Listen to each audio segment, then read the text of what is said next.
Hi guys, in this video, I'll show you how to connect your iPhone hotspot to your MacBook. This is super useful when you don't have Wi-Fi nearby. So first, open the Settings app on your iPhone, then tap Personal Hotspot. Then make sure to turn on Allow Others to Join. Now, on your MacBook, click the Wi-Fi icon at the top right corner of your screen. Wait for a few seconds for available networks to load. Then look for your iPhone's name in the Wi-Fi list and click on it. This will usually be at the top of the list. Then enter the hotspot password from your iPhone if it asks you. And that's it. Your Mac is now connected to your iPhone hotspot. If the hotspot doesn't appear, try turning Wi-Fi and Bluetooth on for both devices. Also make sure that both devices are signed into the same Apple ID for easier connection. And that's how to connect an iPhone hotspot to your MacBook.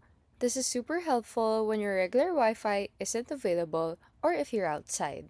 If this video helped you, feel free to like and subscribe for more quick tutorials.